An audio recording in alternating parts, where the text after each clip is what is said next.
Welcome to the Bridging the Generation podcast. I'm your host, Malak Arif. Today, I got another special treat for y'all. My next guest is a Grammy Award winner.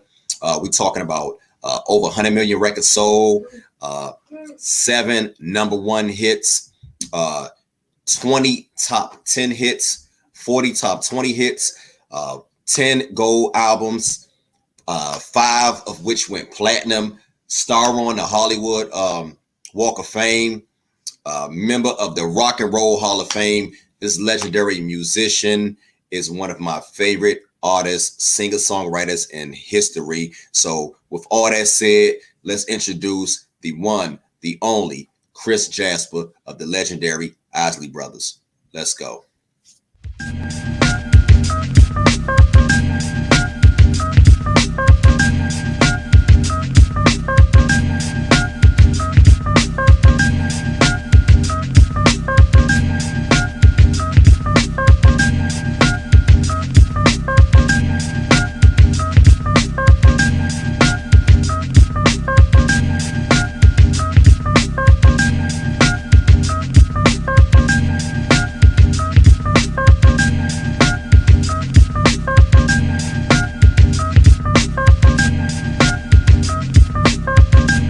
First of all, again, I am a huge fan.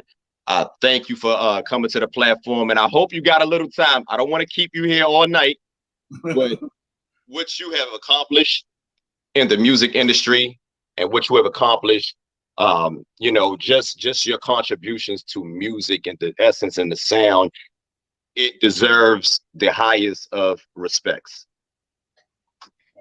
Appreciate that. No doubt.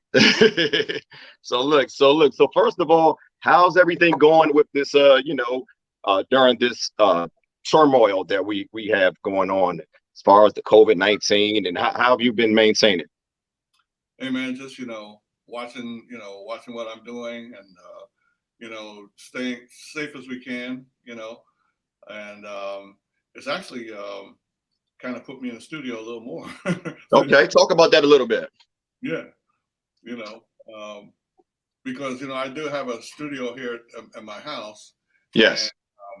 And, when they do the lockdown thing, I said, hey man, this is a good opportunity to start writing and start doing some more music. So that's what I've been doing, and I was able to finish a single and get it out. Okay. For Valentine's Day, The Way You Love Awesome. Me. And that's going to be the first one on my new album that's coming out this summer. Okay. So yeah, okay. It got my creative juices flowing a little bit. I know that's right. So look, I wanna take it back to the beginning, because an artist such as yourself, I think true fans of your work with the Isley Brothers, as long as your solo work, it deserves it deserves a certain level of recognition. So with that said, let's take it back. How did this all start with Mr. Jasper? I know that are you from Cincinnati, Ohio? That's right. Yeah. The Jaspers and the Isleys lived on the same block and a few houses from each other. And we've known each other all our lives, and the way the musical thing got started was, first of all, the older brothers, they established, the group long before three of us younger guys got into it. Okay. They, I think that first record was, the first hit record was Shout. Twist and Shout. Yeah, I'm thinking 59. Yep. And but we were still kids at the time. Right. I started to take piano lessons, at a very early age, at 7 years old. And I wanted to be a songwriter. I told my piano teacher I wanted to be a songwriter and write music like the composers that I'm, playing. Yes. And he started to teach me about composition and how composers would compose their music and everything. So I studied until I graduated high school. by that time, I had formed a group with Ernie and Marvin. Okay. Ernie played drums at the time. Marvin played bass, and I played piano. Okay. And we called ourselves the Jasper Trio. And so, but the older at the same time that was going on, the older guys had signed with Motown, and Okay. Is that when they released This Old Heart of Mine? yes, yes, that was one of the singles that came from that contract. Okay. So they were at Motown, and they would watch us. They would come to some of our gigs, because we played like high schools and stuff. We were still teenagers at the time, and we played anywhere, churches, where we could play. Mm-hmm. And they would come to some of our gigs, and they would come to our rehearsals too. They would even have people from the neighborhood come over and say, "Hey, listen to these guys," And so we would play for people sometime, and it came to a point where Ronald wanted to record us. Okay. So he booked this the studio in Inglewood, New Jersey. That's where we were living at the time, and we did some of the original songs that I wrote, And at that point, he said, "Well, look, you guys should start you should start playing with us, So that's kind of how, in a short form, that the three older guys and the three younger guys got together. Okay. So let's go back a little bit further. So what was some of your earliest musical inspirations, and what inspires you to play the piano, the keyboards, so to speak? Yeah, well, I grew up listening to Ray Charles, Sam Cooke, Marvin Gaye, even Jackie Wilson. Those guys, kind of inspired me to to learn R&B, because I was still a youngster then. I was young, but I listened to the radio a lot, and Right. I used to play by ear, and I would hear their songs, and I'd go over to the piano, and try to fill out the chords, that they were playing. And so my mother saw me doing that, and she was the one who said, "Hey, you got to take piano lessons. You have a gift for music. You got to learn how to, read music." Mm-hmm. That's kind of the start of my musical studies. It was starting from about age 7. But those on the R&B side, though, those guys were the ones that kind of drew me into R&B. Right. Okay. Let me. Well, so when you guys when the brothers were with Motown, what stood out about you guys that made them that made them want to be able to move further with you guys? I think it was our ability to play just about any song that we heard. Like any song that was on the radio that was a hit. Mm. That's what we did when we did our shows. Okay. Our concert, we played the popular stuff. Once in a while we throw in an original thing. Okay. We played the popular song so well that they knew we had a good feel for Okay. recording, and for doing concerts and stuff like that. Okay. So it's kind of the thing that made them think, "Hey, man, it would be a good idea if we all got together." Okay. They didn't play instruments, and we did, so it kind of added another component. Okay. So later, to my knowledge, you guys went to CW Post College in Brookville, New York. So talk about what led to you, all three of you guys, enrolling to CW Post College or scholarship, however that that worked out or whatever. What led you guys there? Well, I think first of all, I was studying at Juilliard the year before I went there. Right. Okay. I was at Juilliard. I was studying the composition,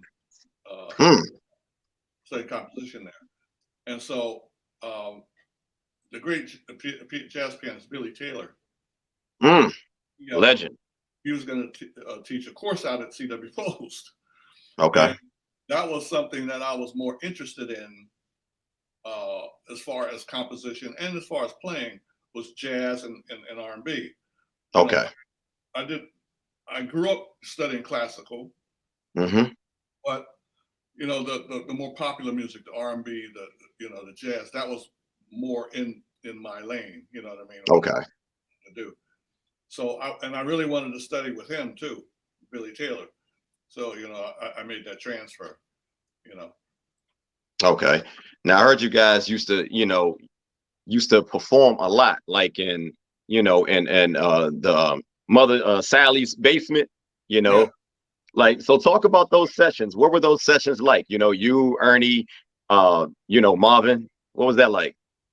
Well, generally, like when we got a song idea, um, is we used to want to put it down, on a temporary recording device.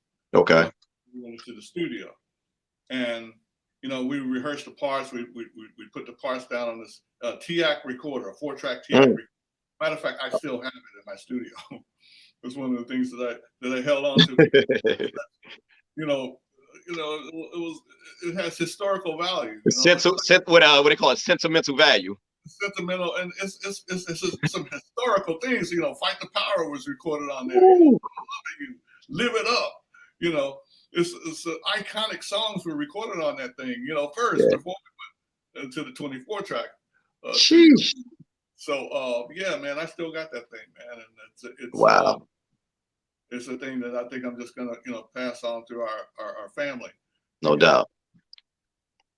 We had some great sessions there, and it was a good place. It was a good place to rehearse because we kept the stuff set up. Now you guys recorded out of a T-neck. Well, that was the label. That was the name Like later, okay. Oh, you talk again. Okay, we'll talk about it. So that's the setup in the basement. Yeah, the setup in the basement. We kept the stuff set up down there so that if we got an idea, Ernie would run over to the drums, and Right. I would get on the keyboards, and we would rehearse the different parts. So that when we got to the 24-track studio, we would know our parts. We would Exactly. Okay. Exactly. What I mean? So a lot of the rehearsals, even some, I don't think, some of the rehearsals for the shows, we even did that. We were all bunched in that small, Yeah. Okay. We rehearsed some of the shows there, but that's where we kept the instruments set up. Okay. Okay. So when did in 1969? I know the Isley Brothers, just the three brothers at the time, as they were Rudolph, O'Kelly, and lead singer Ron. They dropped their hit, "It's Your Thing." Now, did you guys play on that record? We were still in high school, and I was still in Cincinnati, at Woodward High School. Okay. And what happened was when they were doing the session, Ernie was the only one that was there, and Ernie, he was learning how to play guitar and bass and everything at the time, so he ended up playing bass on it. Wow. But they had another group that they used to play, the backup musicians. Okay. And most of the people on there was part of that band. Mm. Ernie was the only one of us from the Jasmine Trio that played on that record. Okay. Ernie, the only one that he made the cut, so to speak. Well, he was there. Yeah, because he was there. Yeah, exactly. By default. If I was there, I probably would have played on it. Yeah, but no, so say like by default. Yeah, he was there. Yeah, no doubt. And, okay. So he played bass though. He played the bass on, not the guitar. He played bass. Okay. Okay. So when did you guys officially join the group? No, as far as playing on the records. Yeah. Like when did you Marvin and Ernie? Right after that album. Okay. Right after the next album, and then from then on. Right. The Get Into Something album. Yeah, Get Into Something. Yeah, we were all on that. And the Brothers Isleys. Brother. All that stuff, and then 3+3. That's when people saw us. Yeah. Let's slow it down. So okay, here we go. So, from it's your thing, it's our thing, get into something, brother, the brothers Isleys, you guys were playing on the albums, but you guys were not like officially part of the group, so to speak, especially as far as visibility. Right. So why what made them a little hesitant as far as joining you officially in the collective, and what led to them of you guys officially earning these guys, not saying that I don't want to say earn these guys respect, but made them feel comfortable as bringing you officially in? I think what happened was they in '73 they signed a new deal with CBS. Okay. They were originally signed with Buddha Records. Buddha Records, yeah. When that transition occurred, it was easier for them to for us to be grafted in, officially. Okay. Contract changed, so that was a big thing. Now hold on, Mr. Jasper. This go trip you out. I want to show you something. I got this especially. I'm on vacation right now. This is not even my normal spacing area. So I'm at my fiance's house right now. Okay. But I want to show you something. This is how much of a fan I am of you guys. I thought I had it closer, but we're talking about brother. I didn't bring all of them. This is just brother to Between the Sheets. Mm-hmm. Yeah. And I also got the vinyl. Okay. Yeah. So I brought these things out to say this. This is a very, very, very important moment. We're not going to get into every single project. We don't have enough time for that. But now this is the segment where I want to start getting into some of these projects, some of these classic albums. Again, we're not going to go through every project, but I want to start off with the brother album. Mm-hmm. So I believe this was the last album. I had this on CD. This was the last album that you guys were on before you were officially visible. So talk about that last album, and what led to that, that transition, because the question I want to ask you is, when you said that it made sense, now did CBS look at you guys, look at the brothers and say, we want to sign them, or we going to sign all 7 of you guys? How did that work out? Well, at the time, it was only it was still the 3 guys and the T-Neck label.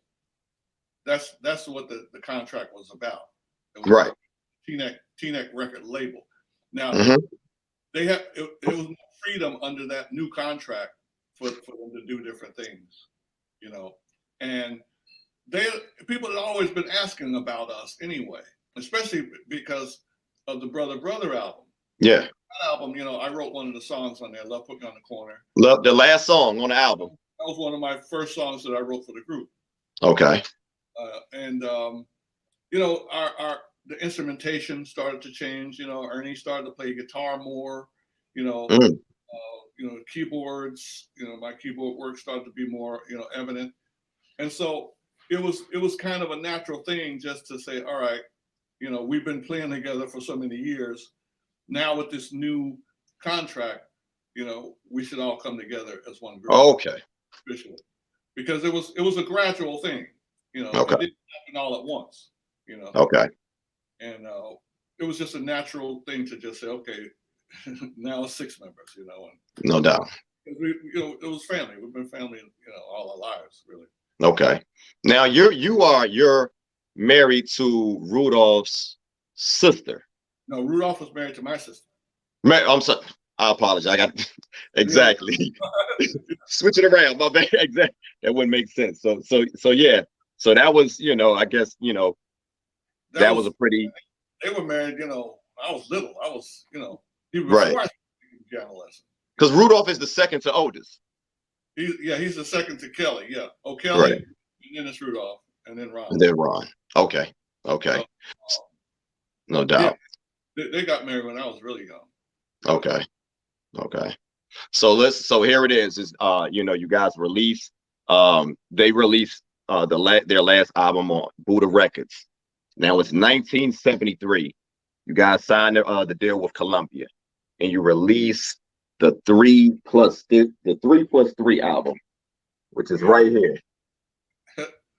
Yeah, that's it. The 3+3 album. Yeah. When you guys released this album, it seemed like your entire sound changed. And I noticed, from reading the credits, you guys start working with legendary engineers, Malcolm Cecil and Robert. I always mispronounce his name. Margala. Malcolm Cecil and Robert Margala. And at the same time, they were working with Stevie Wonder during, as he was doing Intervisions and Talking Book and all those projects. So how did you guys connect with Robert and Malcolm? Well, that's the reason that we went out to work with them, is because they were working with Stevie Wonder first. Okay. When I heard Music of My Mind album, that was like, it kind of blew me away, because I was starting to get into synthesizers at that time too. Right. His use of the synthesizers on that album was really, really something special. And we found out that Malcolm was the one who built that synthesizer that he was doing, all those, he was getting all those sounds from. Okay. I said, in a conversation with the older guys, I said, look, that's something that we could utilize, when I hear different sounds, sometimes it leads me on to different songs. Okay. So I really wanted to work with them, and get some. And Highways of My Life was one of the songs on the 3+3 album where I really utilized that synthesizer, and even the next album, Live It Up, okay, a lot from that synthesizer. But that was the reason why we went to California. We were recorded in Manhattan. Okay, you guys, when you went out to California, you guys was at the record plant. The record plant, yeah. And Stevie, he also recorded there as well, right? He was in there. Yeah, he was doing it. I remember he was doing "Don't Worry About a Thing" when we walked in. 1973. And it was jamming. Yeah. So you got a chance to hear some of that Intervisions. Woo, yeah. And did he get a chance to hear what you guys was cooking up as well, as far as that three? Take a little break after that one, man. The studio was rocking, man. It sounded a lot different in the studio than the sound on the record. The studio, I mean, they had those heavy Westlake speakers, Yeah. I mean, that thing was pumping, man.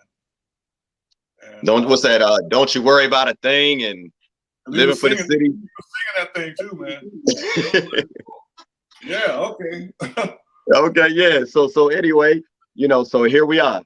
The 3+3 album drops in 1973, and your leadoff single is the legendary "Who's That Lady." Now, this song, in my opinion, it changed the sound of music forever. The reason why I say that, because it brought so many different elements from so many different genres. And it is a timeless song. When I hear that song today, it sounds like it could have been made yesterday. So talk about not just the sound of that particular track. Can you talk about how did you guys come together as far as writing that masterpiece? Well, it was like another version of an older Who's That Lady, that the older brothers did, I think back in '64. Right. Yep. And but you know, I changed the chords. You know, the chords, added a chord progression in there. You know, a different chord progression, and you know, lyrics are different. Change the lyric. You know, because that different chord change made the melody change too after a certain point. You know, Okay. so you know, me and Ernie and Marvin kind of got together and wrote different lyrics. You know, we actually kind of wrote the lyrics in the hotel after we, you know, after we did the musical track. Then we kind of wrote some lyrics, and then you know, Ronald did the you know, the lead vocal after that. But it was a restructuring of an old version, all kinds of new elements in it, and of course, you know, the guitar solo, that was all new. You know, Of course. nothing like that on the old version. You know, Yeah. and so, and then the musical vamp, you know, at the end, that was part of the arrangement, and Okay. adding percussionists, you know, in there. You know, instrumentation. The instrumentation sometimes can make a big difference in, you know, how a song turns out. Right. So those, you know, all those things were considered, and it was funny because we hadn't led with a song like that before, you know, like from the first single. Yeah. And I think that was different too, because it was more typical, you know, maybe something like Work to Do, or Yeah. you know, It's Your Thing, for example. You know, but this song was different, Right. and everybody got on board. You know, when we record, I remember recording it, and when we played it for CBS, you know, everybody was like, "Yeah, man, this is, you know, this is hot. You know, this is great." And all of the promotion people over there, they were like, you know, all excited about it, you know, and they even made T-shirts up, you know? Yeah. And it was a great thing. We ended up going to the convention in San Francisco. Okay. That was right before the release of it, and we performed at that convention, and everybody was really excited about the record, and it came out, and it just took off, man. Yeah. So also had two more follow-up tracks. I know Summer Breeze was on it, or was on that project. What it comes down to? What it comes down to is on there, yeah. Yeah. So on that album, you know, I noticed that, I believe that was maybe the first album. I think maybe the second album. That album is when you guys started to write more songs, like as a collective. So talk to me, because before it was the three older brothers. You had your songwriting credit on the Highways of My Life. It was no, Love Put Me on the Corner. Love Put Me on the Corner. I apologize. Love Put Me on the Corner on the Brother album.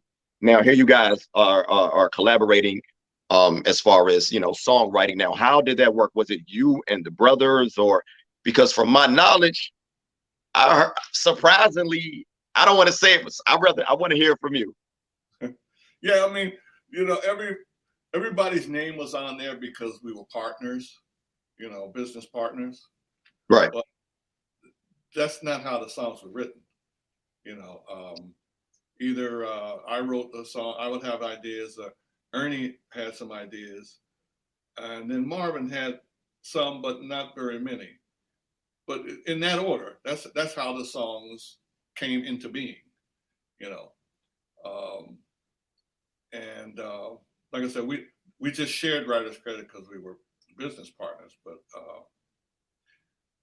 there was many times, you know, like I was saying, like going back to the basement and the equipment, right? Right. That's where a lot of the songs were written, and on that. Oh, okay. That makes sense. The older guys were nowhere around. You know, they were They were nowhere around us. I mean, that's where the sound, and that's why the sound of the group changed so much. I can contribute. You can definitely contribute that to that. If you pre 3+3, and then go on from there, this is a different sound, and it was starting to emerge a little bit in the Brother album, but we were doing so many covers. You know what I mean? It was like it wasn't original stuff. But when we started doing most original stuff, you can hear this a vast change in the sound. You know, and a lot of also attributes to the musicians who were playing pre 3+3. There was still a lot of the old band right on the records. You know, and like I know George Moreland, he was on drums. George Moreland is the one who stayed the longest. You know, because he played on 3+3 and Live It Up album. Okay. But Live It Up album. Wow. So it was just Miriam and Marvin from then on. So I want to talk about that. So when you guys started to do that, now was there a conversation? How did that work? Like as far as the, you know, because the brothers was writing, you know, It's Your Thing and all these songs, and now the younger brothers, they're like, man, like how did they find out? Like, you know, when it was it that particular song on the Brother album, but when did they realize, like, man, we need to give the, you know, pass the reins over to these to the younger brothers? I think let them do their thing. Somewhere between 3+3 and Live It Up, somewhere during that time period, because they started to see that, you know, the stuff we were doing was really working and working big. You know, we started selling albums then. You know what I mean? Before 3+3, our albums, those albums weren't really selling all that much. Right. They were like singles. You know, singles would come out, and right. The single was huge, but the album, you know, wasn't all that huge. You know. Right. So, but when 3+3 went platinum. Mm-hmm. Live It Up went platinum, and it was like, oh, there's something special going on here. You know what I mean? There's something different happening. But Mr. Jasper. So, like I said, I know you guys wrote that on the Brother album, and follow me, because I don't want to, because I'm listening. I'm taking everything that you say. I'm taking it all in. But was it just that particular song? Like, because we're talking about them giving the credits to, like, yo, here, we about to give you guys the ball to run with it. Like, it was just that one particular song, or what other songs? And did those songs happen to make it on the 3+3 album? Well, no, 3+3. It was songs that just went on there with just for 3+3. Right. You know, that's how we would do. We would write songs just for each album. It was like there was no spillover. I got you. But you know, nobody actually came out and said anything. That's what I'm getting at. Nobody came out and said, oh, "Okay, we're not going to," you know. Nobody actually said that, but it's just what happened. Like, it's gradually.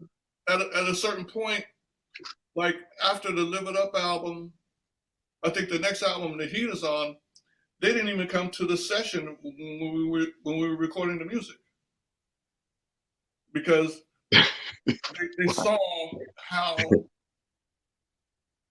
well things were being put together, and I think. Wow. I think they just said, okay, just let them go. You know what I mean? Why disturb something that's selling platinum? It doesn't make any sense. You know what I mean? That's kind of, like I said, nobody actually came out and said anything. Right. But you know, they would just call up, okay, y'all ready for us yet? You know. You guys was bringing a breath of fresh air, man, to the group. You know, like you said, when you guys joined, the sound changed Totally. It did. It was a complete 180. And would you attribute a lot of that to you guys, not only your youth, but you guys music training? I attribute all of what I did to my musical training, because I wanted to create a sound that people would recognize right away. You know, like Motown had. Motown had a sound. You heard a Motown record, bam, you knew that was Motown. You may not know an artist. Very distinctive. But you knew the sound, right? And so the chord structures that I would play, you know, are different than other, you know, producers, you know, that at the time. Totally agree. That was intentional. That was extremely intentional. I took a combination of classical and jazz and created chords that were a little bit different. They weren't just your normal triads. They're 1-3-5 triads. You know, they had 7ths, 9ths, 11ths, sometimes doubling different degrees of the scale, inversion, you know, diminished chords, things that you normally wouldn't hear, but subtly, if they're subtly introduced, right, it creates a certain sound. And that's what especially on the ballad side. Yeah, you know, definitely. People hear, you know, like For the Love of You starts out with a chord that's unusual, but it's palatable because it's so smooth, and you know it flows so well with the chord progression. So and the synthesizer lines on top of things. So those things were intentionally done to create the sound that you hear, and I carry it today with my music. You know, I haven't changed that at all. Yeah. I, like you said, speaking of For the Love of You, I love how you know, on those particular songs, I feel like the ballads, like you really shine on those. Like you can definitely hear these very lush arrangements on the ballads, you know. Yeah, man. I was extremely involved with the funk too. Oh no, but you know what? It's funny. It's funny that, you know, like here we are, you know, 30, 40 years later, and a lot of people know you guys strictly for the ballads, but during that time, the songs that were released as singles, they were the up-tempo songs like Fight the Power, Live It Up, you know. Talk about that a little bit. Yeah, Live It Up. Yeah, I mean, funk was always something that I like to play too. You know, right. I was inspired by, you know, like Sly. You know, he was a big influence on me. Okay. But yeah, I mean, that's another kind of thing that you really can't explain. Funk is something that you have to feel. You got to feel it. Yeah. You got to feel it and know how to put it down, know how to separate the parts. Because funk is very specific. It's a specific approach, you know, and talk about that a little bit, because I've heard that. I've heard, you know, like, you know, I remember I heard Bootsy Collins mention that about this approach. Expand a little bit on that. It has to be, all the parts have to work together, even though they're separate, you know. Okay. Even though they're separate, they still have to gel together. Okay. And, the syncopation is part of it too. A good funk riff, you know. But Live It Up was a song that, you know, I said, you know, I just felt it was just driving. It had to have a driving beat to it, you know. And I said, Ernie, I said, George, you know, he's really a good musician. I said, but I need somebody to just lay in the pocket on this song, you know, and just drive it, you know, 1, 2, 3, 4 all the way. Yeah. And you know, Ernie started on drums, you know. So I said, man, just lay in the pocket on this one, man. And just bring this one home. And it's funny, when we were recording it, I think we were mixing. Yeah, we were mixing it. Okay. A lot of people were recording the record plant, and a lot of people from LA. Okay. Billy Preston was there that day. Uh-oh. And he stuck his head in the door. He heard that he just stuck his head in the door, man. Hey, man, where's all this funk coming from? And, we had a nice conversation with him. But, I mean, funk is something, next phase. You think the Pride, I wrote the Pride. Showdown. It's like, that's kind of, Showdown, man. That's kind of a thing that I do well too, is funk. And like I said, you have to feel it though. I don't know how you can explain it. Yeah. But you just have to have the feel for it. A lot of people just feel for it. I mean, right. they're really good musicians, but you tell them to do a funk riff and it won't sound right. Right. What I mean? It's just, I don't know. It's a funny thing, Or you like James Brown. You have artists, that don't read and write music, but they have that feeling. Yeah, you got to have that feel for the. Got to feel. Okay. So, Mr. Jasper, I want to. We're talking about this Live It Up project, and I'm not going to be too long, but it's one particular song on here that I have to ask you about. And I think I know, you might know which one I'm talking about, if you don't mind taking a guess. I don't know. There's so many good things on there. Yeah, I know it is. But I want to talk about that. Ain't I Been Good to You? That song has been sampled by a lot of hip hop artists. But if you don't mind, talk about how that song came to be, because I swear that one right there is one of my favorite Isley Brothers songs ever. And I've Been Good to You. The original idea for that was Marvin. Marvin was playing that on the bass. That bass.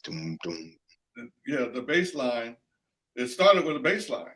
And he went downstairs, Miss Isley's house. We had an amp set up, and he started playing the bass line. And then, we just kind of, Ernie playing the drums, and then I came in with the keyboard thing, and it kind of came together in stages. But it started with Marvin, Okay, man, I love. You can hear that, that the keys and the bass, and it's like a melting pot of just awesomeness. And I never, I audit a lot of the interviews that I've watched you. I've never seen anyone ask you about that particular song, so I had to ask. Yeah, it was that it's kind of has a lot of blues elements in it. Yeah. But see, that's the beauty of what I feel is the beauty of R&B, and where we started taking the music. It was it used a lot of different genres that connected. Yeah. Like there's a little jazz in our music. There's a little classical stuff in our music. Some of the piano intros for Harvest for the World, and but they were intentionally inserted. That's what I'm trying to say. It was intentional. Intentionally, yeah. And that's what I think. That's what made it so special, is because I did want to incorporate a lot of things I learned and fit them into R&B. Right. Because it kind of expands your possibilities. Okay. Did it and Stevie Wonder did it too. Stevie Wonder did it with more with jazz. If you listen to Stevie's music, there's a lot of jazz in there. A lot of it. I mean, a lot. A lot. And he brought it in and brought it into R&B. You know what I mean? And it's a beautiful thing when that happens. Like, I know, one of the things that always stood out to me about you guys, in an era where funk was just at an all-time high, you guys stayed the course. You didn't use horns. Not that would have been a bad thing, but you guys found other ways to stand out. When I look at you guys, and I love the Ohio Players, I love the Barcades and funk, and I can go on and on, Mandrill. But the thing with you guys, you guys created a sound that nobody were able to duplicate that. So how was it during that time, just knowing that we're making history? Well, we didn't know at the time. You didn't know? We didn't know we were making history at the time. I mean, it was just like just trying to do the best, record the best ideas we could. When we performed, we wanted to do the best performances we could. You Right. know, it was just really trying to keep up with everything else going on out there. You know, because you remember, you know, there was Aretha Franklin, there was Earth, Wind and Fire, there was Had the Philadelphia sound. the Philadelphia International. You know, Yeah. there was so the Motown. You know, Motown. There was so much stuff going on. It was like, well, hey, you know, we just trying to keep with everything else was going on out here. You know. Okay. Well, you Fly was out, and I don't know, people, you know, because his reign was so short, people forget how big his reign was, though. it was crazy. Sly was huge. Yeah. Yes. I mean, and it was like, hey man, we just got to do the best we can. That's what we were thinking, you know. You're being modest. You're being modest, Mr. Jasper. I'm being honest because I tell you, when Marvin Gaye or anybody came out with a record, we were the first one to pick it up. I agree. Totally agree. What do you do there? And we would analyze, you know, what everybody was doing. You know, right. Because he was working in Los Angeles too, probably not that far away from you guys. Yeah, I mean, but back then, artists were fans of each other. Right. You know what I mean? It was like they had our records, we had their records. Right. I was listening to everybody, you know. Okay. It was a good competition kind of thing. Right. You know, and that's what I mean by we were just trying to keep up. No, I understand. Nah, no doubt. The one thing about you guys, I didn't even mention the Funkadelics, and you know, I mean, you know, and James Brown, and you know what I mean. It was like right. It was a crazy amount of competition. I mean, and everybody was selling, you know, a lot of records. You know what I mean? And it was crazy.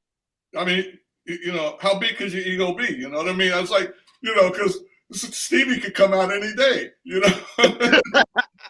You know, he already messed up the business with Superstition. You know what I mean? And then he came out with High Ground. It's like, oh, you know, oh come on, you know, wait a second.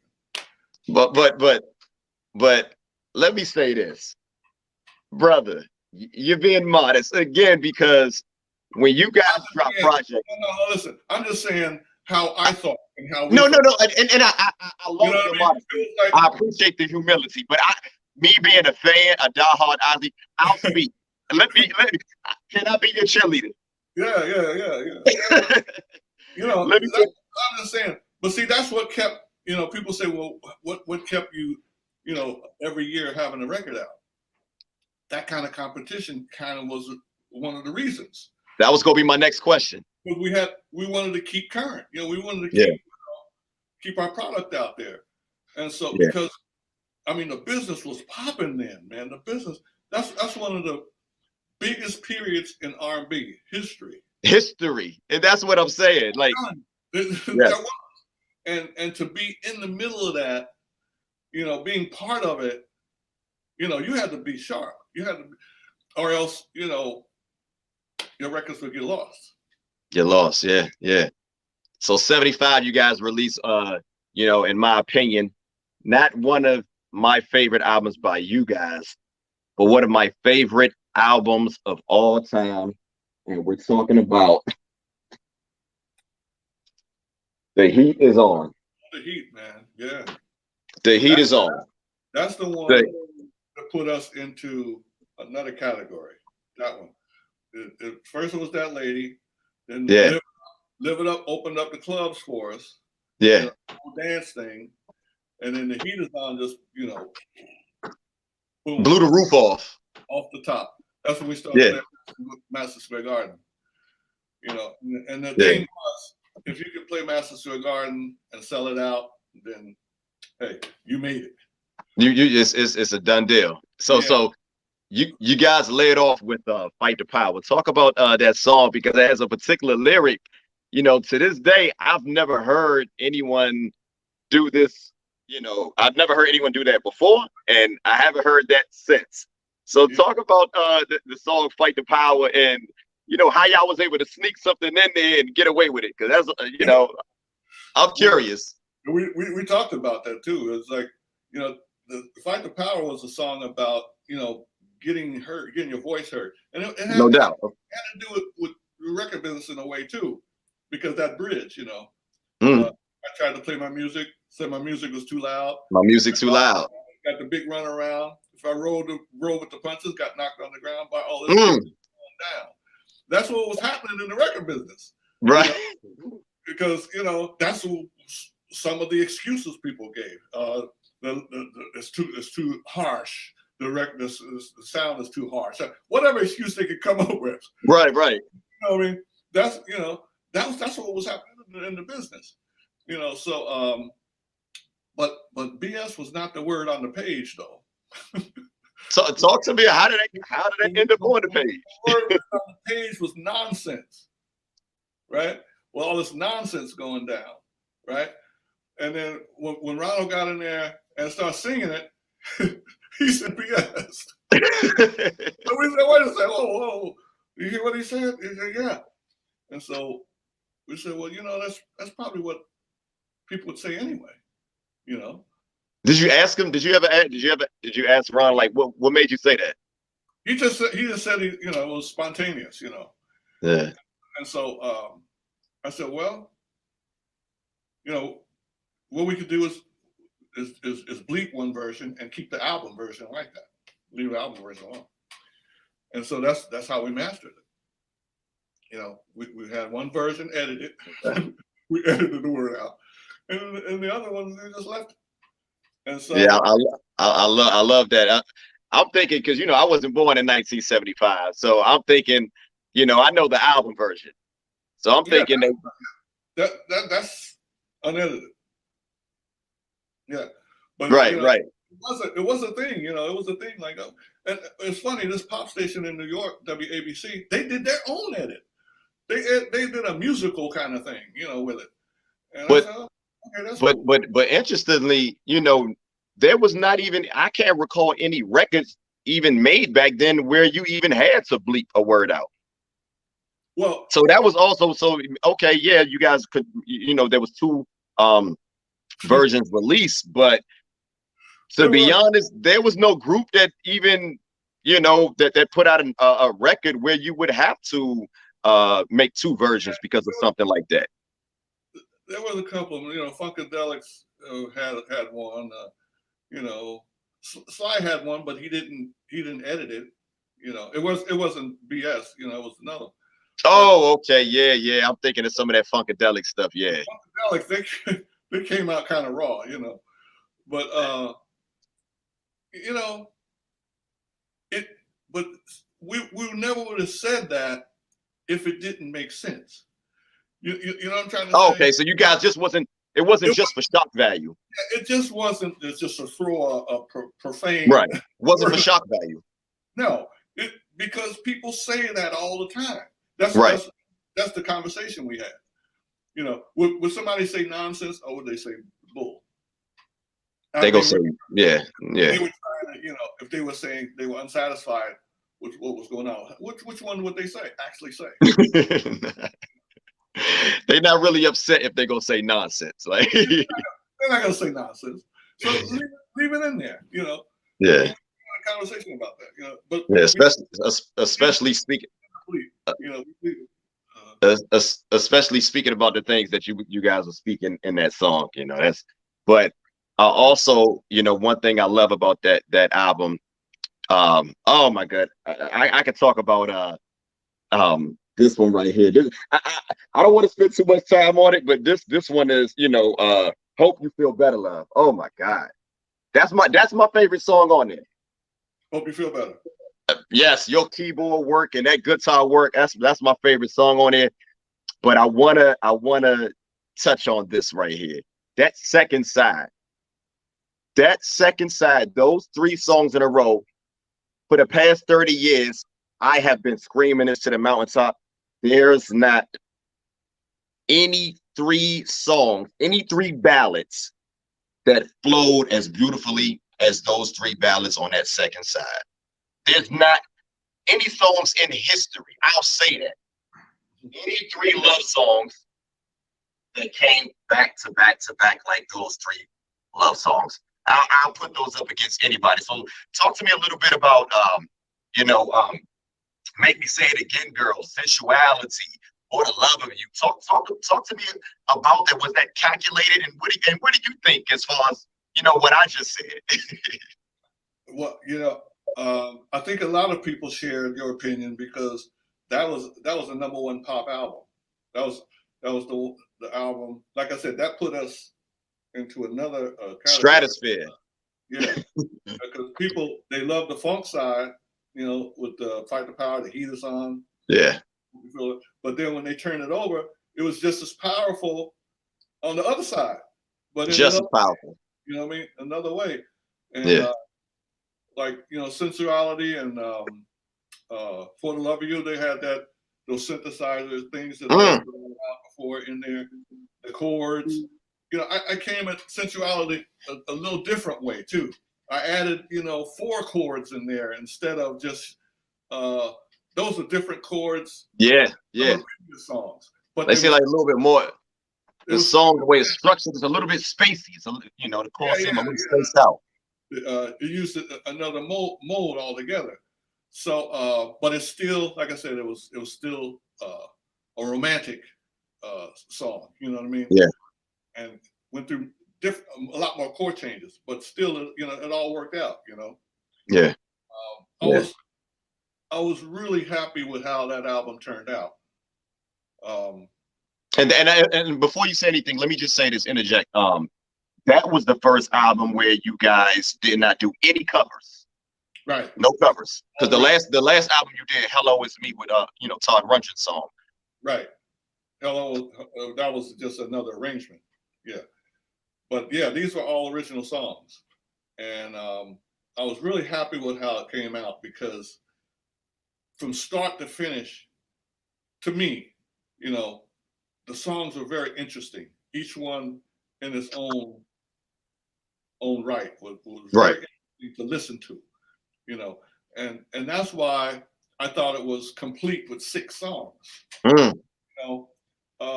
Sometimes a book can be 200 pages. Right. Sometimes it can be 300 pages. Right. But I think that's the decision of a producer is when are you finished? At what point do you say, all right, that's a wrap? You're done, Yeah. Because you have to have that sense of when you're done. You can't keep recording forever, and sometimes, like I said, the chapters are short. Right. And that's how the Heat Is On was. It was a short but powerful, and people didn't feel like they missed anything. No. Because of that. No. You know what I mean? They weren't like counting the song. See, I feel like if people start counting your songs, you kind of missed the point. You missed it. Yeah. It's some fluff. It's some filler. Yeah, they just have to feel completed. Right. Over. And if you accomplish that, the number of songs doesn't matter. Yeah. Nah, I totally agree. That album right there, I think that is the strongest group of selection of 6 songs ever compiled on one project, and it left no room for error. It left no room. I believe that album is the shortest. I believe that's the shortest album you guys ever released. That's right. As far as okay. It's okay. Few song titles on any album we ever released. But it sold more and went to #1. And first album to hit #1 on the pop charts. I always believe in making a strong musical statement. It's not how much you do. So you always hear the thing, sometimes less is more. Right. And no doubt. There's some wisdom in that. You know what I mean? Yeah. Making strong musical statements. That to me is the most important thing because that's that's what a person's going to take away with them. They're going to take Mhm. that, they're going to hear that tune in their head. They're going to hear that music in their head. You know what I mean? Mm. That the strength of that statement is the most important thing. Wow. So from then on, man, you guys just ran off a string of just number ones, man. From Take Me to the Next Phase and The Pride, and we could just go on and on. It seemed like that mid-70s period. I dropped The Pride. I dropped that song. What's that? Songs come to me in a dream sometimes. That song came to me in a dream, The Pride. Talk to me a little bit about The Pride, 'cause I love that one. That's on the Go For Your Guns. Yeah, that's the first single from there. It was the #1 single. And I remember I had this dream. There you go. That's it. I had this dream that we were doing the concert, and the concert was over, and the guy came up to me and said, "Hey man, I like the song you guys did about the politician." And I said, "Oh really?" And I kind of woke up, and I was thinking about that. I said, "Okay. Well, okay, if it's going to be about a politician, it's got to be funky." No doubt, definitely. Got to be funky. So definitely. That's kind of where that song came from. It came from an idea in a dream. Went down there. The keyboards were set up. And yeah. This has got to be a keyboard song, yeah. And started working with it, and man, it was funky. So break this down a little bit. I know you touched on this, but how did these songs come about? What was the writing process? Like, let's go into a little detail. So we got you, we got Marvin, and we got Ernie. How did the songs normally start off? Normally they would start off with one person, and most of the songs started off with me or Ernie. The original idea. That's where it started. Can I give? Okay, for an example. So how would let's go to I'm gonna go to the Harvest for the World project. How did this song start? At Your Best, You Are Love, and the following song, Let Me Down. Talk about those two. Give me an example of because people we get it. At Your Best, Your Love started. That was Ernie idea first. Okay. Started with that. Let Me Down Easy. That was my song. That was my original idea. There's a story behind that I don't know if you saw YouTube, but I tell a story about how I came up with that idea. I would love to hear it. We were doing a tour. We were on tour. Okay. We had a rough plane ride the week before. Mm-hmm. The bumpy plane ride. And so we were coming into Detroit, and okay. I was looking at all the fall colors down there because it was the fall and it's beautiful, and then said, okay, they said, put your seatbelts on, we're coming in, put the tray tables up and all that. And then I just said to myself, okay, thinking about the week before, right? Just let me down easy. You meant literally, not figuratively, like we thought. Yeah, because that was pretty scary, So I wrote it down. I said, that sounds like a good song. Hey, Mr. Jasper, I apologize for my unprofessionalism, but I can't. It's so hilarious hearing this. I'm sorry. That's how I thought of that title. I apologize. And then I started to, I said, well, let me put this into a story form. Tell a story. So, yeah. I would have never thought this entire time. Yeah. I mean, that song, it's so touching. It when I listen to it, I connect with, a man's perspective to a woman's perspective, or vice versa. As far as, intimacy and love. And I wanted it to be, I turned it into the love situation, you know what I mean? Yeah. But the phrase came to me. Let me. In a totally disconnected way. And it's funny how sometimes songs could come from a lot of different ways, Like I said, I get a lot of songs in my dream. I dream. Yeah. But most of the times it comes from practicing. Okay. Sitting down at the piano just practicing. You know, you hit across a chord progression or melody that you like. You know, Mm. feel it's strong, and then you start building it from there. You know, Okay. that's about, you know, the majority of my songs come from practicing. What song you're most proud of? Oh boy, that's a tough one. But Now I'm gonna give you two always questions. going to stand out. Go Always ahead. going to stand out. Go It's ahead. Caravan of Love. When I wrote that, it was a special time. It's a special message in it. You know, worldwide, people have covered it all over the world. Mm-hmm. I mean, everywhere. I mean, you name it. You know, for different weddings, for concerts, for graduations, for you Right. know, everything you can name. People just drunk in bars. Mm-hmm. I mean, that message has gone all over the world. And Yeah. for that reason, that song is the and it's personal to me because, you know, it speaks at a time when I was going through my conversion.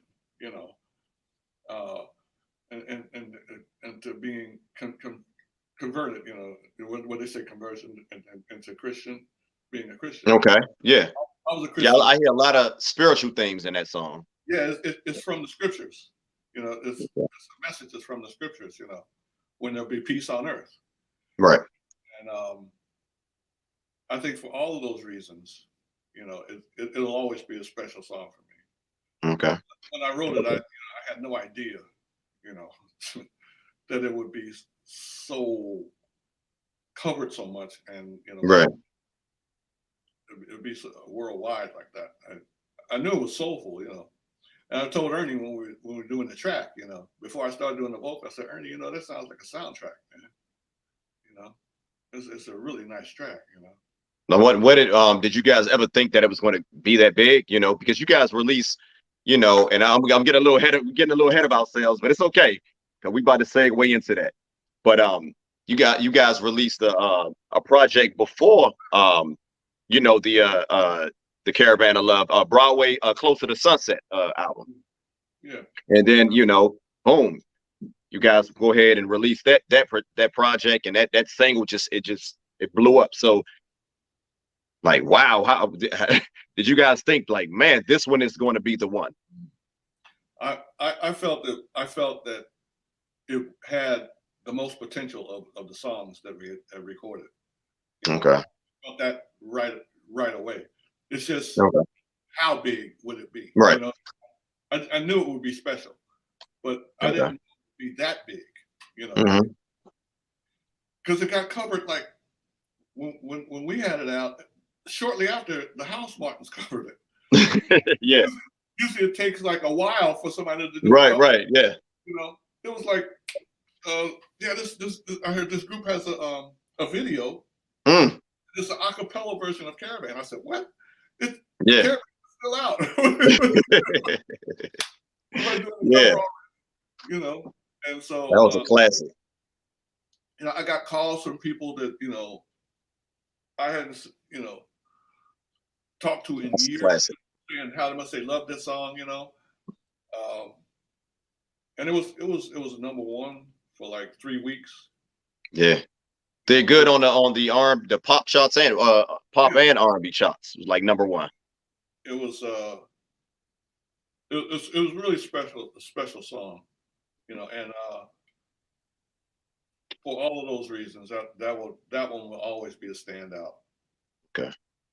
So let's go back for a second. You know, we're not about to talk about all these albums, but that late 70s period to that early 80s period was some of the you know, that entire 70s period and early 80s. Let me correct myself. You guys released some of the most groundbreaking and timeless songs of that era. Now, what was that like as far as, you know, working with Ernie and Marvin? Can you describe like the roles between you guys, not just Ernie and Marvin, as far as the music and the songwriting, but also outside of the music with the older brothers? What was our role. Right, like as far as like your roles. Like, how did you guys? What was it like working with those guys? And did you guys have like different roles outside of the music? The music was the main thing. Okay. After a while, I started to get involved more in the business too. Than I was when we started off. Okay. Okay. It was mainly music. Mainly music. Our contributions to music, and coming up with ideas. Was kind of the main focus. You ever get, what did it feel like, pressure? To be able to just like, how are we going to top this one? And how are we going to top this? It was in a way of pressure, but I kind of respond good to pressure in a way, though. It didn't bother me like it would bother some other people, Right. because Okay. I think I had so long of a training in composition and writing. Right. That was my thing. Mm-hmm. Some people are their thing is being a performer, right? And if they have to do something else other than perform, they might feel a lot of pressure. Like, Right. oh, what do I do now? Mm-hmm. But that was my field is writing. So I didn't feel like a panic pressure. I felt more, if I can describe it, like an artistic pressure. Like I want to make sure I can do as well as I did before. You know what I mean? Okay. Okay. Maybe I can add some things that I didn't add before. Do a better lyric. Here Right. It was never like a panic pressure though. Okay. So you guys release Go For Your Guns, and we're talking about Showdown, and I mean just Go All The Way, and you guys finally released your last project, Between the Sheets. Now, on that particular album, you guys had Choosy Lover and the #1 song, but the title track. But then you guys eventually separated. What led to the separation? Especially after an album that was that big with two monumental singles. Yeah, it was basically business, and that had been happening for several years before the actual breakup, and in 1980, I thought we were going to break up then. The Go All The Way album, that was going to be an IJI album because I wrote all the songs on there. And wow, well, no, you did. So this was no Ernie, no Marvin, just you. Yeah. Wow. It was business wise, it was starting to get too lopsided, and if you don't mind, like, I think I know where you're getting at. In other words, they were taking more. You know what I mean? Yeah, you guys are kind of doing a lot of the work, if not. You know what I mean? There were things that we didn't know about that was going on. And we found out about. That's why I started getting more involved in business, because things weren't happening right, and so it was supposed to be. That was supposed to be our album. But then we got back together, and it ended up being an Isley Brothers album. But going forward, what's that Grand Slam album? The Go All The Way album. No, I'm saying no. After the Go All The Way album with the Grand Slam. Then Grand Slam, then Inside You. Inside You. And Between the Sheets, yeah. Okay. So, those next few albums, there was some artistic differences even. Now, was there any artistic differences between you, Ernie, and Marvin? It was. I think it was basically me and Ronald. Because see, what was happening was on our live concerts, there was a segment when I would come out and sing, and nobody knew that. Now, can I stop you for a second? Please don't forget what you're about to say, but I'm gonna be very brief. As I look at the album covers, I always see, you know, Chris playing this particular instrument, and Ernie, and so forth, all the group members. But I never see you guys get credit for vocals. So did you guys sing vocals on the albums? Yeah, we did, especially backgrounds. Like Grew With You, that's mostly IJR. That's mostly the three of us. You know, Ronald singing along with us. You know what I mean? But yeah, we did a lot of background vocals. We did, you know, I did Choosy Lover along with Ronald. You know, Okay. Singing, you know, see, what happened was there was songs. What had happened was there were songs that I wrote that, you know, just like the Go All the Way album, I kind of wrote for myself, you know, and wow. I kept doing that, and the older guys kept wanting Ronald to do all of the singing too, and that's cool, but sometimes it wouldn't come out as good as the guy vocals were. You know what I mean? Yeah, because you're writing it, so you would know. It's like if you can imagine another singer on Caravan. You know what I mean? Yeah. It was like, no, it doesn't work. It doesn't work quite like you. Right? Why would you do that?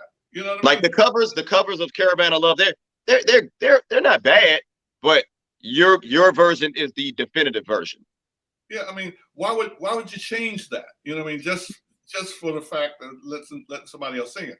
And that's what I was thinking. I was saying, now we're getting to a place where it's not making sense artistically anymore. Right. You know what I mean? Because there was another song like "It's All Right With Me" that we recorded. I think on the Inside You. Real Deal. Oh, the real. Okay, yeah. It sounded like a top 40 smash, and they wanted to change it. You know. And Inside You is on the Real Deal, or is that on? No. Inside You is that's on Grand Slam. Inside You is a separate album. Grand Slam had other songs on there. It didn't have Inside You on. Okay. But you know, they started doing stuff that didn't make sense artistically too, along with the bad business things. You know what I mean? And it was like, what am I doing? You know, I was thinking like, what am I doing? It's like, my whole thing was, let's do what's best for the music. Right. Hey, let Ronald sing it. Let anybody sing it. I don't care. Whatever's best for the music. You know, I wasn't thinking, well, you know, I have to sing everything I wrote.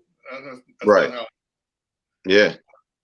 When it started to go the other way, like, you know, why are you changing that? There's nothing wrong with it. The way it is. You know what I mean? And it's like, hold it. You know, this is getting kind of crazy. Wow. And so, but the business stuff was much worse than that.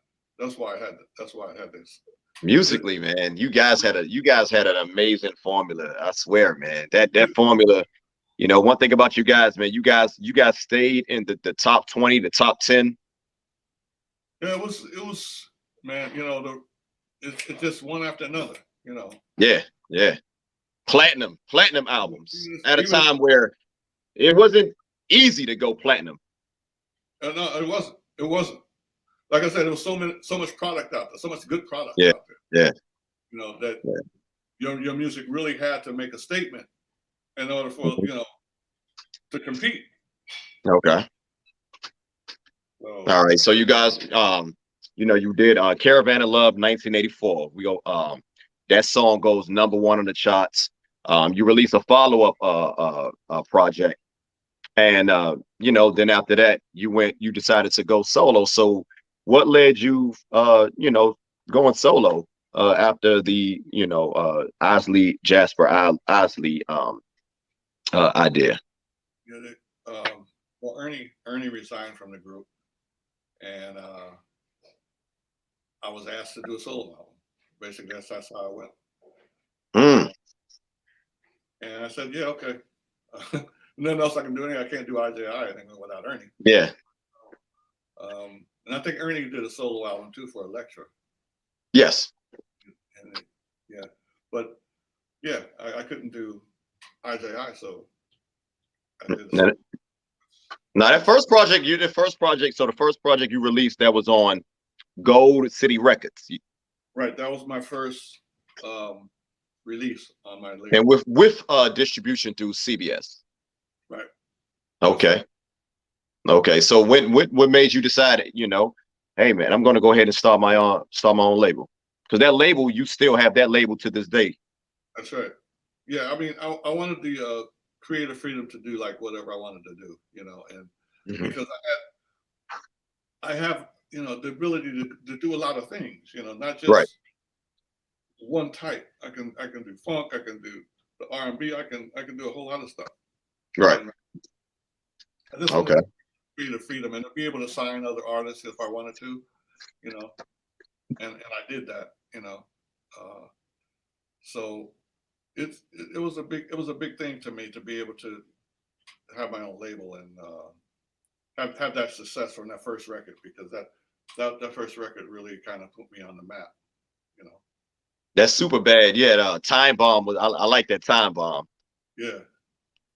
On that project, and you've been releasing albums throughout the past 30 years. So what inspires you to continue to want to release music? What continues to inspire you to just still be here in the music business?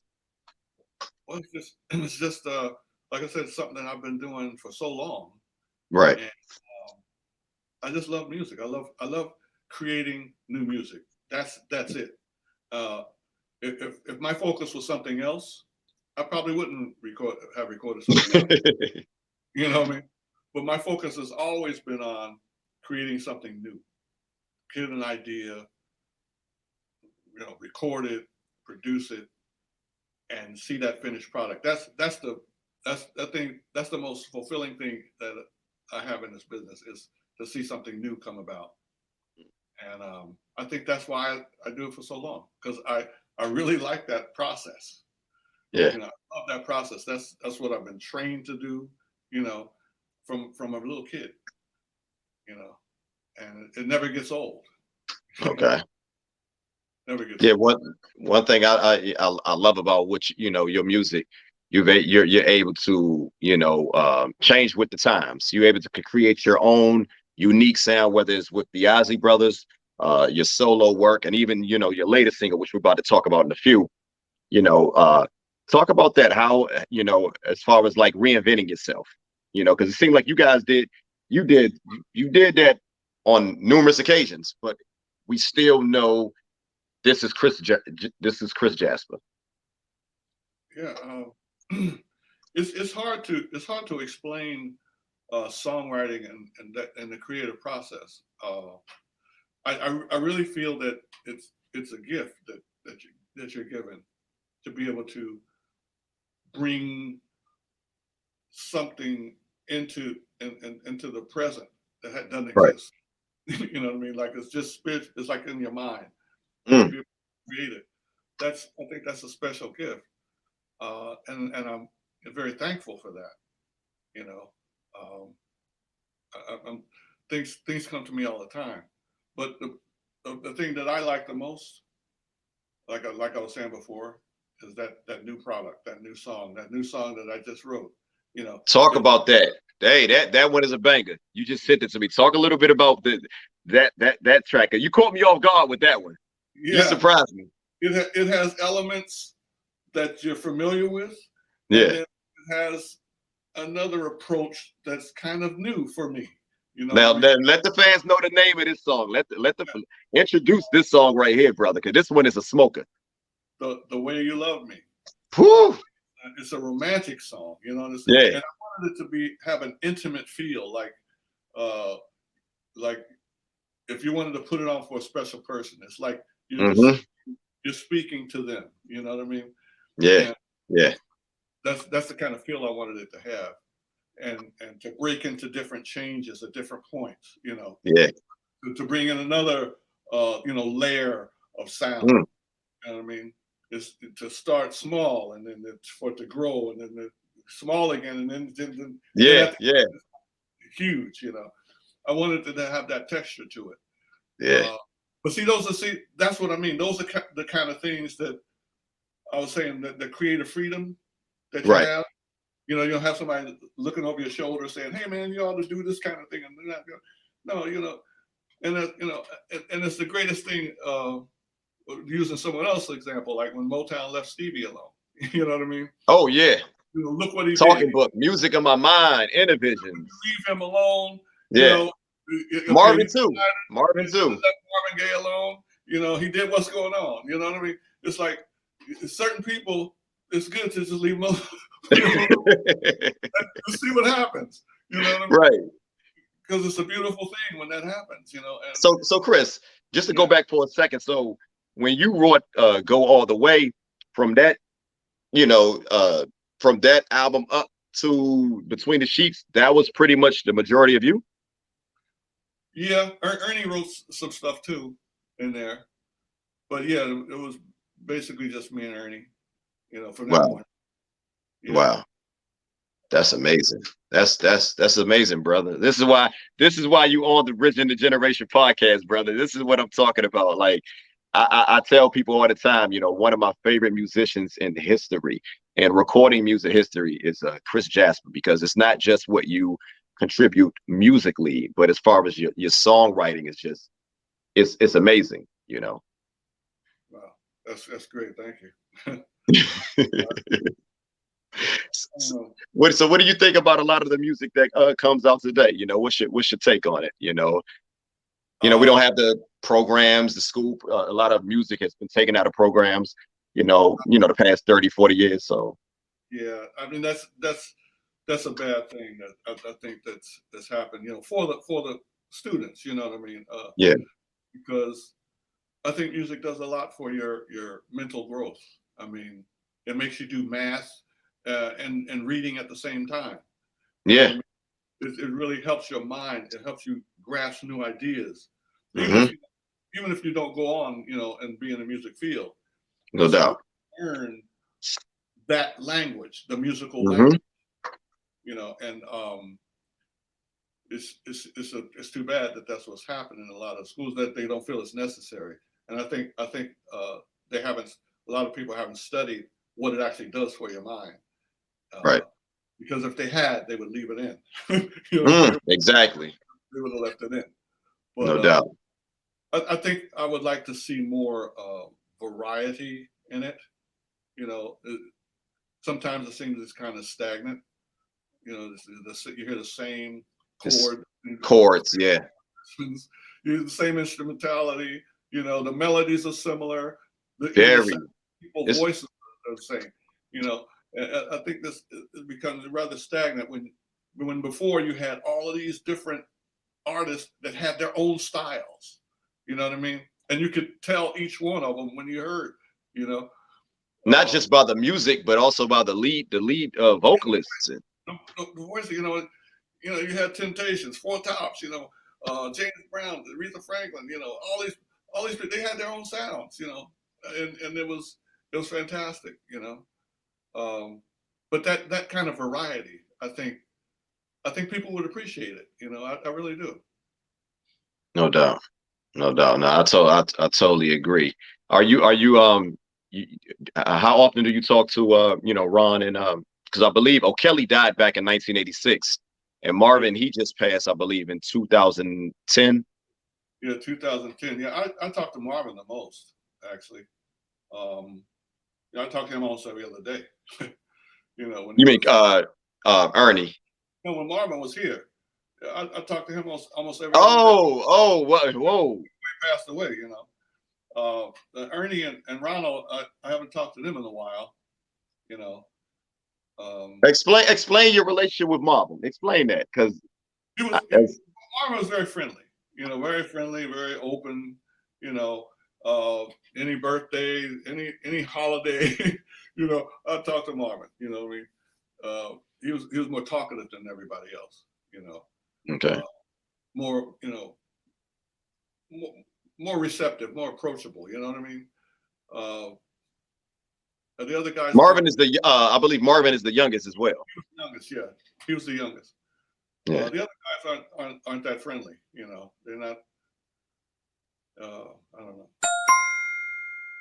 But anyway, were you how about your relationship with Ron? You know, like in the beginning, at least, you know, how because with him singing I always thought like you guys would have to have, got to be some type of connection because you're writing these beautiful songs for this brother to sing, and brother, he conveyed those songs again, like you said. I don't think those songs that you wrote for him, I don't think anybody can cover those songs like he does.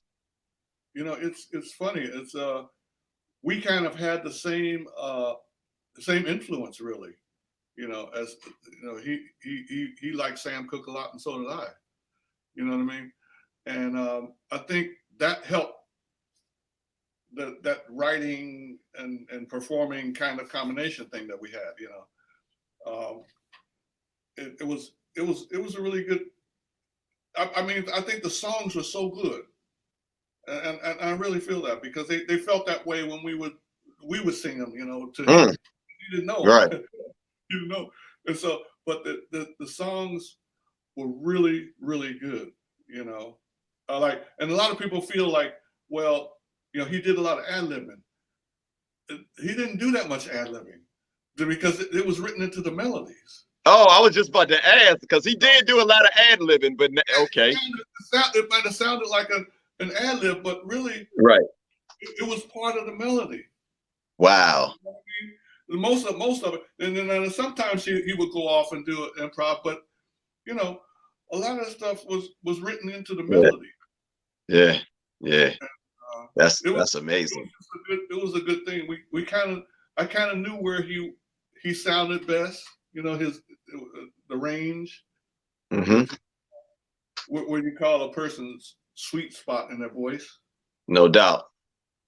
And find that pocket, get in that pocket, and yeah, it wasn't difficult at all to do that.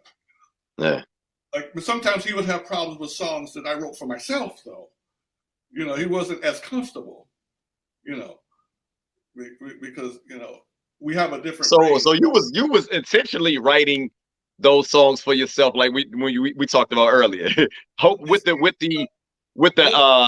hope that he would agree to like let you know. Well, it was. Remember when I was saying what was happening live when I would sing a certain segment of the show in the show, and it would go. The fans would be like going nuts, right? You got you still have any footage of that? I wish I did. Oh man, I would love to see you singing live with the Isley Brothers. But it was well, if you go on my website, you'll see me. You know, I have a picture of me doing that. It's on my website. Yeah. But it's I thought it would be like a natural thing to add to the show, right? Right. To add to the group. Like just like the OJs, they had two lead singers. Two lead singers, right? Temptations had what? Confunction. A lot of the bands, you know. Yeah, and it felt natural for us as a group, you know, and that's what I'm saying. You just wanted him just to you know, relent just a little bit. I mean, you ask anybody, he saw what was happening live. He saw it. Whoa. He I can't believe I'm hearing this. This is wow. He was standing right next to me. You know, he saw what. Because I can hear it. Because I mean, you got a good voice, Chris. You got a great voice. He saw what was happening. It's like, you know, and I'm not saying anybody can sing any better than anybody else. Right. No doubt. No. I get it. You know, it's just, you know, Eddie Levert had one sound. The other guy had another sound. Yeah. Right. Yeah. That's what I'm saying. We did have the capacity to have two different sounds in that group, and I think it would have added. I never thought about that. I think it would have added to, not taken away from. Because if I thought it would take away from, I wouldn't have said anything. You know, I wouldn't have had it. Yeah. First of all, it was his idea to hand me the mic live the first time. It was his idea. Oh, so when did you start using a mic? like singing live, singing live. I had to totally improv it too. It wasn't even planned. He just said, "Hey, I want my brother-in-law Chris to come out here and sing for you a minute." Because I sing all the guy vocals, so he knew I could sing, right? But Yeah. I don't think you anticipated the response though. That was gonna happen. He wasn't. Ron Isley. Mr. He wasn't prepared for all that. I don't think any of us wasn't prepared for it because if this is the top level, here's the one level we're at. When I got the mic, it went up to there. Wow. Screaming and craziness. What were some of the songs that you would perform? It was For the Love of You. It was doing For the Love of You. The song For the Love of You. We were performing that. And wow. I don't know what made him do it. Hey, Mr. Jasper, I would give anything if you could come up with footage or audio of you singing For the Love of You. I wish somebody would. I wish somebody. And I just had to improv some stuff, so the stuff yeah. Top of my head. Because, and then it got to the point where we had to keep doing it. And that's what I said, well, it would make sense that, we would have, because like I said, sometimes I knew he was a little uncomfortable. So, tonight is the night on that Grand Slam project. I think that's your pocket right there. That's another song I wrote. Yeah, I wrote a lot of stuff. That's your pocket. Like I could definitely see you, like, doing your thing on that one, singing that one, live on record, whatever. And sometimes it's just a matter of emotion. Right. What I mean? Connecting with the emotion of the lyric. Yeah. You know what I'm saying? Because a lot of times a songwriter will know what emotion is supposed to go with it. You know what I mean? It's not only a tone. Right. It just so happened this time though, you have a songwriter who can actually sing. Yeah. It's like, and that happened on a few tunes, and it was just disappointing that they thought it should go a different way, when it was okay the way it was, Yeah. Wow. So what was some of the highlights during those years, during the 3+3 years, I think the fans would love to, I've seen you guys perform on countless, platforms, from Soul Train to, Saturday. What is it? What was the show they used to have? Friday night or Saturday? Yeah, Saturday night, Friday night, was it? I forget some of those. I forgot the name, but I've seen you guys perform live. You guys are some of the best top 5 live performers as far as bands of all time. Like how important you feel it was to be able to duplicate what you guys did on record, and again, talk about that time. What were some of the highlights? That was a great time for bands. Yeah, that's what people were kind of looking for. Mm-hmm. Perform, write, write their own music, produce their own music. Right. Back then, self-contained units. Right, self-contained units. That was the time for it, and there were several bands out there. A lot of them actually. Who was your toughest?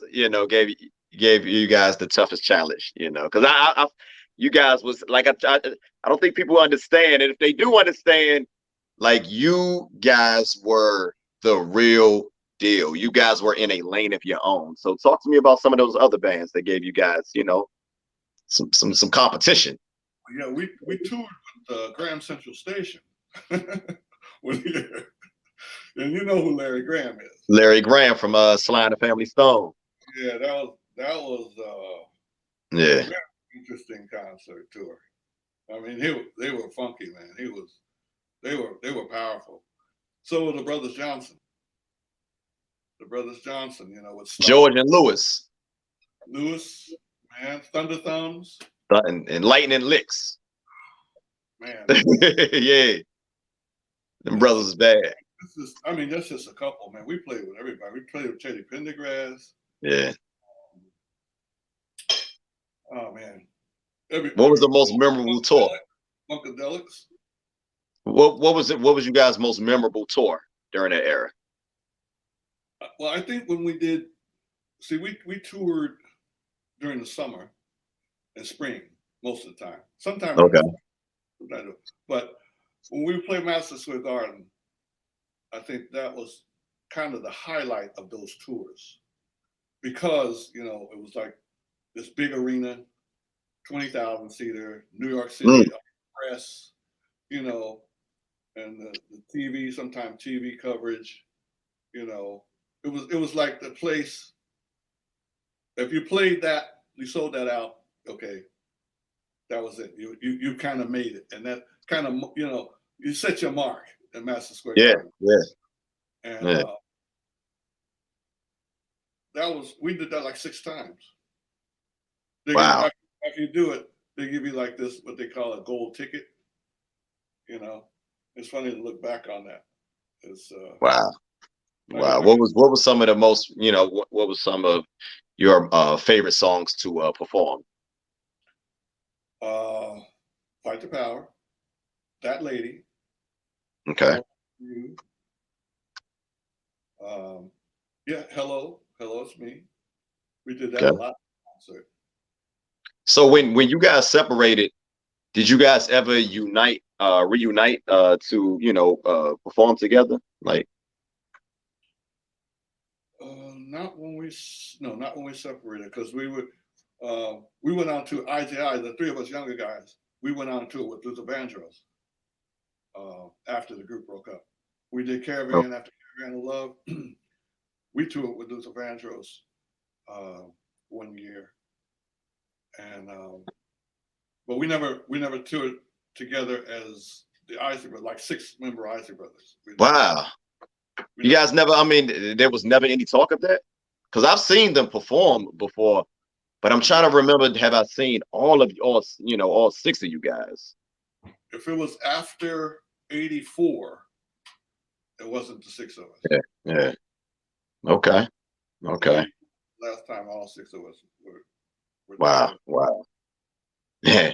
Now, when you think back, as we come to the conclusion of this this interview, brother, when you think back to all the music that you've created, what is your most proud moment? And if you could change anything, what would that be? Or would you just do it all over again? The most proud moment, I think, was when the 3 of us younger guys, when we got back together as Isley, Jasper, Isley. That was a proud moment for us. It was kind of a turning point for us. Well, what would I change? I'd probably go to law school right after I graduated post. Instead of waiting, as long as I did, to go back. Yeah, so talk about that. Talk about a little bit, like what made you, because you have your own law firm. So talk about that. What led you to, starting your own practice? My wife, she's a lawyer, and I thought that, since I do have my own record label, and I do have a lot of songs and a copyright interest, that I should learn more about that. Learn, what the law has to say about, those things. Yeah. And that's the main reason I went back. I went back for myself, just for my education, and and for my son too. My son's a lawyer. And, okay, awesome. How do you feel about music today as far as the business? Do you think a lot has changed, whether good or bad? Yeah, I think the good thing about music today is I think that you can get it out a little faster than you used to be able to. But I think the bad thing though is that all this free downloading and pirating that's going on. That's bad. That's bad for everybody. Yeah, it's very hard to go platinum nowadays. Yeah, because it's people can get it free. You know what I mean? Yeah. It's Yeah. not fair to the artists or to anyone. You know. And what about different type of things and contracts such as like 360 deals and things of that nature? Did they have that back then? No, they didn't have that back then. But if you hear that word, run as fast as you can. don't don't even think about it a second time. Yeah, yeah. Worst deals that you could possibly sign. So if you don't mind me asking, so with the catalog, because I was just talking to an artist recently, and I don't want to say their name, but when I asked him about, so who owns you guys' catalog, and he told me like, what is a catalog? And I was trying to tell him, like, I don't know if he was being facetious or sarcastic or whatever, but I said, brother, you know what I'm talking about, your catalog. So long story short, he said something that was a little different than what I heard, from what I've heard in my research. So my question I pose to you, Mr. Jasper, is, as with you writing a lot of those songs, and the brothers writing a lot of those songs as well, does CBS, does they own that, or how does that work exactly? Well, see, what happens is a songwriter owns all of the rights to the song when he writes it from its inception, until and unless he makes a deal with a publisher. He owns everything.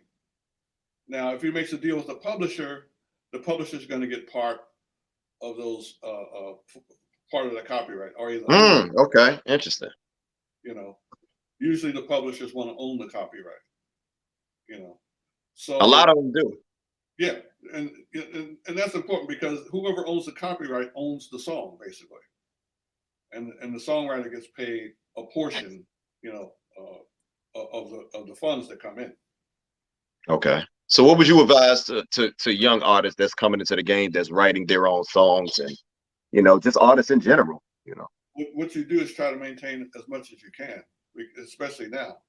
You try to maintain as much of the ownership of your property as you can, because that's your intellectual property basically, is your song. Right. Intellectual property. So, and the copyright is the proof of your ownership. Mm-hmm. Like in real estate, you get a deed, right? You get a deed to your property. And okay. With songwriter, whoever owns the copyright owns the song. Okay, so gotcha. Be in that seat. You want to own the copyright. Okay. Okay. Interesting. Wow. I thought I knew about publishing and the copyright and all that type of stuff. You just told me something, told me something new. It's something that a lot of artists haven't been told about, for obvious reasons. Oh, that was by design. Yeah, it was, I think a lot of times the excitement of getting to the business, they don't look at the business aspect of it very much. You know what I mean? They find out later sometimes, after they've been successful, like, oh, wait a second, I didn't know, I didn't know my music. About points and splits and it's funny. People that now, did you know? Go ahead. I apologize. Go ahead. And people that own the record labels and the major companies, they're only interested in their interests. A lot of times, artists don't find that out until much later. Till it's too late. Because they write the agreements for themselves. It's for their benefit. You know what I mean? You're signing a contract, but that contract, whoever drafts it on for their behalf, not right. So you have to have a good lawyer, a good advisor. A good lawyer. That's a key. Well, speaking of a good lawyer. What do you practice as an attorney? I don't practice as an attorney. I'm just it's just me as the head of the label. I want to have a good idea of what the law is when it comes to music. Okay, I apologize. Okay. I'm not practicing. My wife practices. Your wife practice, okay. She handles most of the legal stuff anyway. So, I don't have to, do too much with that. But you just kind of like oversee. I want to know everything Yeah. there is to know about. Just like when I take on anything, when I took on music, I wanted to know everything it was to know about music, not just my instrument. I wanted to know right for the entire orchestra. You know what I mean? That's kind of how I am. So it's like if I'm running this business, I want to know everything that I can about music business and the law. Right? I want to know that, and that's important. No doubt. No doubt. The more you know, the better off you'll be. I always tell people that you can't never stop learning. Never stop learning. Because I mean that if people talk about leveling the playing field, that's the way you do it. You do it with the mind, with your mind. That's all. That's nobody can ever take that away from you. Okay, I agree. I totally agree. What do you think about a lot of the rappers, a lot of the young rappers sampling, a lot of Isley Brothers. You guys have been sampled probably like over 1,000 times. There's been a lot of samples. Yeah, I mean I appreciate it. I mean I take it as a compliment when somebody wants to cover something or to sample something. Right. That means they see value in it. You know what I mean? That's right. Great. I mean, but I would, some of the lyrics, I would say that could be, changed a bit. Not so negative and violent. I mean, I think that's unnecessary. I really do, because we know what's wrong. We know what the bad things that happen. Give some advice. Give some solutions. No doubt. People need answers. They don't need. They need to revamp stuff over and over again that you already know about. Yeah. But what good is that? I hear you. It's just, you ever feel like hip hop has kind of took a lot of the audience from rhythm and blues, and it took audience from rock and roll too. If you think jazz, like. Yeah, I mean it's one of those things where the majors have felt like there's a bigger profit margin there. You know what I mean? And that's what they started to promote a lot. Right. Because of that, they can make more money. You think R&B can ever get back to where it once was? It's possible. It's possible if people start supporting it as far as radio is concerned. With radios, it would play a lot of the good R&B stuff, because there's a lot of good R&B stuff out there. Right. Oh, no. I mean, I agree.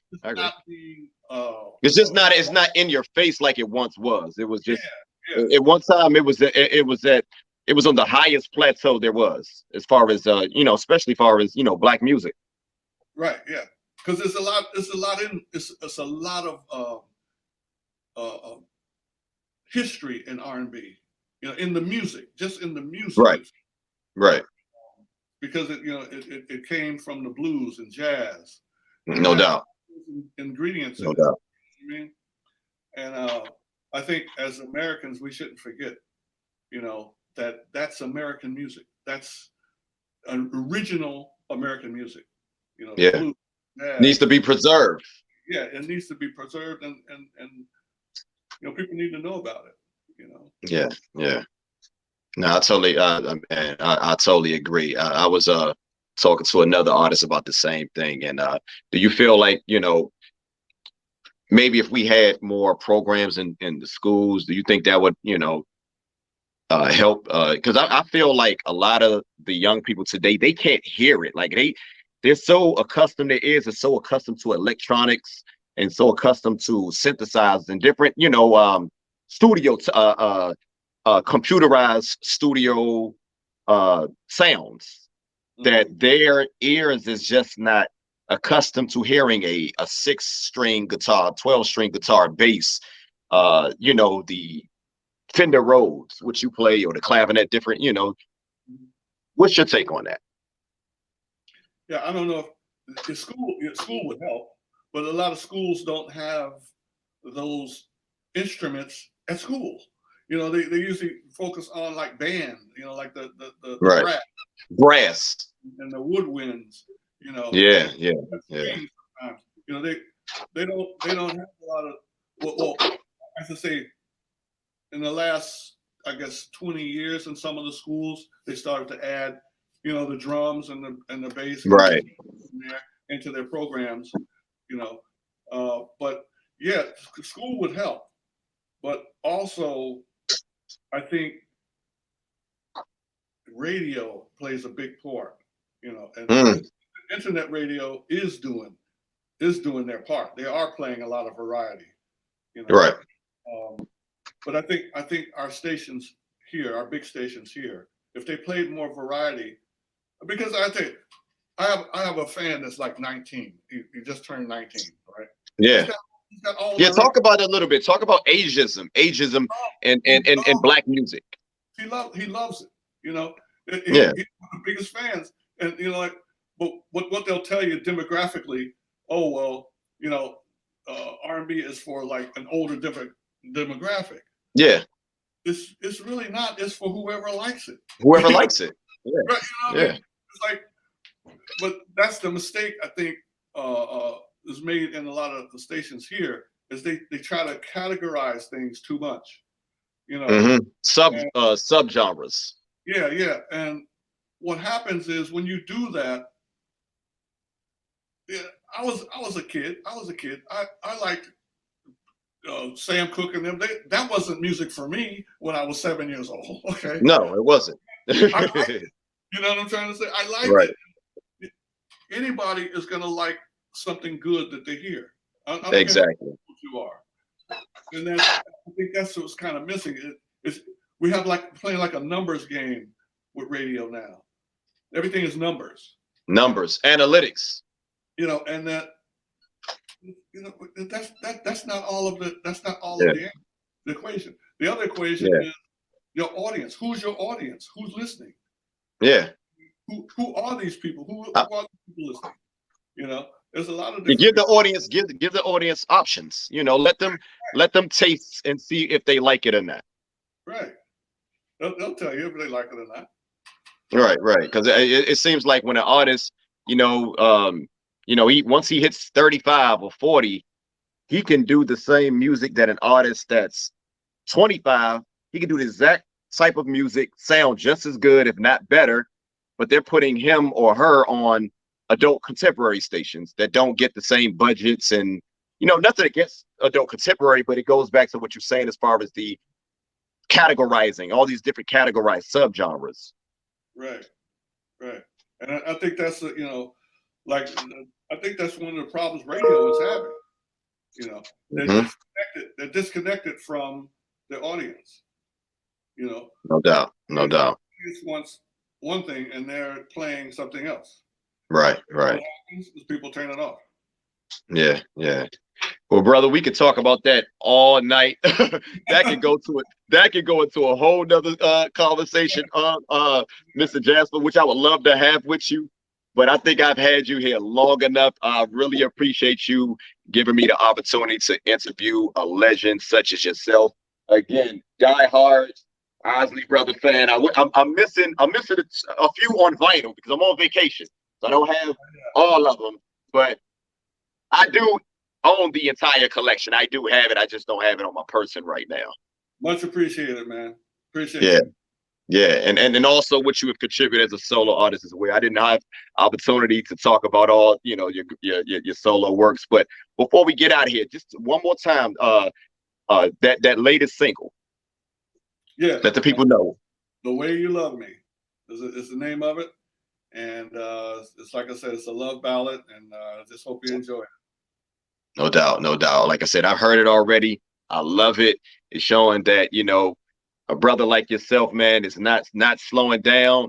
You still in touch with what's going on, and you still sound amazing, and you look good, brother, by the way, as well, man. Like, you always been like a fitness guy. I noticed that about you, Mr. Jasper. Like, tell me before we get out of here, give me a little, give me some secrets. How you maintain this youthful appearance. I don't know. I guess I'm kind of blessed with genes, number one. Good But job. number two, I mean, I don't do drugs or drink or none of that kind of stuff. You know, Awesome. don't smoke, never smoke. Awesome. You know, those things can age you. You know, and Yeah. try to stay active. You know, always doing something physical. You know. Yeah. You know, Yeah. Yeah. No doubt. No doubt. You know. Well, look, Mr. Jasper, it's been an honor to have you on. I'm Malak Arif. You have legendary musical genius, keyboardist / instrumentalist / singer, songwriter, the one and only Mr. Chris Jasper of the Isley Brothers. Been an honor. Thank you, brother. All right, brother. It was good seeing you. Hopefully we can do this again. Signing out. I'm Malak Arif. Bridging the Generation podcast. We out of here. You have a good night, sir.